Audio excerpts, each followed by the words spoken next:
નમસ્કાર. ચાલો કોઈપણ જાતના વિલંબ વિના આજના આપણા આ રસપ્રદ ઐતિહાસિક વિશ્લેષણમાં સીધી જ ડૂબકી લગાવીએ.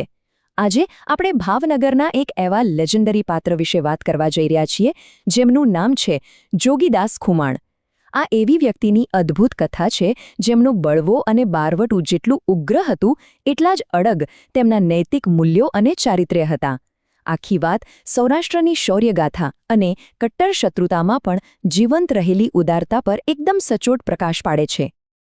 આ અદ્ભુત સફરમાં આપણે અમુક મુખ્ય બાબતો પર નજર કરીશું, જેમ કે કેવી રીતે તેમણે પોતાનો ઘરાઝ ગુમાવ્યો અને બહાર વટી ચડ્યા, એમના બળવાના નૈતિક મૂલ્યો કેવા હતા, દુશ્મનના દુઃખમાં તેઓ કેવી રીતે ઊભા રહ્યા, સ્ત્રીઓ માટે એમનો આદર અને છેલ્લે 1829નું એ ઐતિહાસિક અને સન્માનજનક સમાધાન.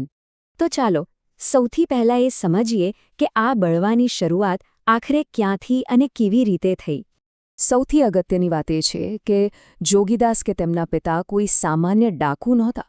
તેમનું બહારવટું એ ખરેખર તો પોતાના છીનવાઈ ગયેલા હક્કો અને પૈતૃક જમીન, જેને આપણે ગરાસ કહીએ છીએ, એ પાછા મેળવવાની એક જ્વલંત સામાજિક રાજકીય લડાઈ હતી.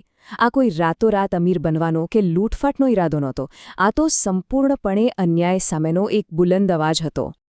જો આપણે ઇતિહાસના પાના ફેરવીએ તો ખ્યાલ આવશે કે 1784માં જમીનના વારસા અંગેનો એક પારિવારિક ઝઘડો કેવી રીતે ધીમે ધીમે વિકરાળ બનતો ગયો.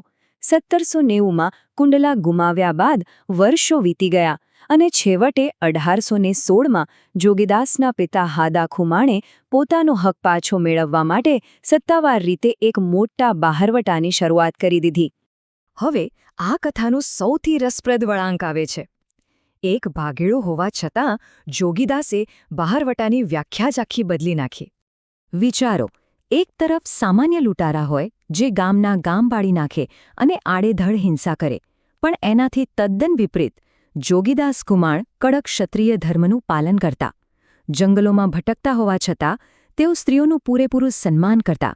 તેમના શરીર પરથી ક્યારેય કોઈ દાગીના ઉતરાવતા નહીં. એટલું જ નહીં, ગામડાની બહેનો પાસે રાસડા ગવરાવતા અને બ્રાહ્મણો તથા સાધુઓને દાન પણ આપતા. આ બતાવે છે કે એમની નૈતિકતા કેટલી ઉચ્ચ કક્ષાની હશે. હવે જે પ્રસંગો આવે છે ને, એ કોઈ પણ ફિલ્મની સ્ટોરીને ટક્કર મારે એવા છે, જ્યાં કટ્ટર દુશ્મનોએ એકબીજા પ્રત્યે એવી ખાનદાની બતાવી જેની કલ્પના પણ અશક્ય છે. જરા આ દ્રશ્યની કલ્પના કરો.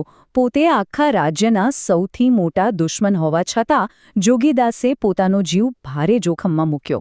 મહારાજ વજયસિંહના પુત્રનું મૃત્યુ થયું હતું અને એ દુઃખની ઘડીમાં સાથ આપવા માટે તેઓ ચહેરા પર ફાળિયું બાંધીને છુપાવેશે શિહોરની શોક સભામાં પહોંચી ગયા. શો હિંમત અને શો ખાનદાની હશે એ માણસની! અને ત્યાં જે બન્યું એ તો સાવ અવાક કરી દેનારું હતું. મહારાજ વજયસિંહે આટલી મોટી ભીડમાં પણ એ ફાળિયા પાછળ છુપાયેલા પોતાના કટ્ટર દુશ્મનનો અવાજ તરત ઓળખી લીધો. પણ ધરપકડ કરવાને બદલે મહારાજે પોતાના સૈનિકોને તલવાર ખેંચતા રોકી દીધા અને કહ્યું, છાના રહો, જોગીદાસ. મહારાજે ત્યાં સ્પષ્ટ જાહેર કર્યું કે જોગીદાસ અત્યારે લડવા નથી આવ્યા, પણ તેમના ઊંડા દુઃખમાં ભાગ લેવા આવ્યા છે. અને આ પરસ્પર આદર કોઈ એકતરફી ન હતો. જ્યારે જોગીદાસના 112 વર્ષના વૃદ્ધ પિતા હાદા ખુમાણ ખુદ વજયસિંહની સેના સામે લડતા લડતા વીરગતિ પામ્યા, ત્યારે મહારાજ વજયસિંહે એવું કંઈક કર્યું જેણે ઇતિહાસ રચી દીધો. મહારાજે પોતે કુંડલા જઈને એક મોટા દીકરાની ફરજ નિભાવી અને તે વૃદ્ધ શૂરવીરના અંતિમ સંસ્કાર એટલે કે કારજની વિધિ કરી. આ વાત સાંભળીને જોગીદાસનું હૃદય ભરાઈ આવ્યો. તેમણે પોતાના ભાઈને અત્યંત ભાવુક થઈને કહ્યું કે જો ભાઈ, બાપ તો તારો ને મારો મર્યો અને માથું બોડાવ્યું ભાવનગરના ઠાકોરે. આનું નામ ખાનદાની કહેવાય. યુદ્ધ પોતાની જગ્યાએ છે, પણ આ સાચી ઉદારતા કોઈ સરહદો કે દુશ્મનાવટને ઓળખતી નથી, એ વાત તેમણે સાબિત કરી દીધી. ચાલો આગળ વધીએ અને જોઈએ કે રણમેદાનની બહાર પણ એમનો આ ધર્મ અને કોડ ઓફ ઓનર કેવી રીતે સચવાયો હતો. બન્યું એવું કે એકવાર વજયસિંહના રાણી નાનીબા મુસાફરી કરી રહ્યા હતા. ત્યારે આંકડિયા ગામના એક બીજા લોટારા રાઘવે તેમના પર હુમલો કરવાનો અને આખા કૃત્યનો ઢોળ જોગીદાસના માથે ઢોળવાનો ભયંકર પેંતરો રચ્યો. પણ સમયસર જોગીદાસને આની ખબર પડી ગઈ અને તેઓ ત્યાં પહોંચી ગયા. તેમને પેલા હુમલાખોરને અટકાવ્યો અને આ ઐતિહાસિક શબ્દો ઉચ્ચાર્યા. તેમને ચોખ્ખો સંભળાવી દીધું કે મારી દુશ્મનાવટ વજેસી સાથે છે, એની રાણી સાથે નહીં. સ્ત્રીઓ સામે મારી કોઈ લડાઈ નથી અને તે તો મારી ધર્મની બેન છે. તેમણે માત્ર હુમલો જ ન અટકાવ્યો, પણ એક સગા ભાઈની જેમ પોતાના કટ્ટર દુશ્મનની પત્નીને ભાવનગરના પાદર સુધી પૂરેપૂરી સુરક્ષા સાથે મૂકી પણ ગયા. વિચારો, આવું નિર્દોષ અને ખાનદાન ચારિત્ર્ય બીજે ક્યાં જોવા મળે? તો હવે સવાલ એ થાય કે દાયકાઓ સુધી ચાલેલી આટલી ભયંકર, લોહિયાળ શત્રુતાનો અંત આખરે આવ્યો કેવી રીતે? બ્રિટિશ કેપ્ટન બાર્નવેલના દબાણ નીચે મહારાજે એકવાર જોગીદાસના પરિવારને બાનમાં લીધો, પણ અહીં પણ ખાનદાની વચમાં આવી આશ્રયમાં રખાયેલા પરિવારની મહારાજે એટલી બધી સારી માવજત કરી કે ખુદ જોગીદાસ એનાથી પ્રભાવિત થઈ ગયા અને આખરે બંને પક્ષે શાંતિ વાટાઘાટો અને સમાધાનનો માર્ગ ખુલ્લો થયો. 1829ના આ સમાધાનની શરતો ખરેખર બહુ જ અદ્ભુત છે. મહારાજે જ્યારે કુંડલા પાછું આપવાની ઓફર કરી ત્યારે જોગીદાસે તે લેવાની સીધી ના પાડી દીધી. કેમ? કારણ કે મહારાજે મોટા દીકરા તરીકે તેમના પિતાનું શ્રાદ્ધ કર્યું હતું. એટલે અન્ય ભાગીદારોને ગામો વહેંચવામાં આવ્યા અને મહારાજે અત્યંત સૌજન્ય દાખવીને રાજદરબારમાં જોગીદાસને પોતાની અડધી ગાદી પર પોતાની બાજુમાં બેસાડીને ભવ્ય સન્માન આપ્યું. છેવટે જોગીદાસને તેમના અંગત ખર્ચ માટે જીરા ગામ આપવામાં આવ્યો.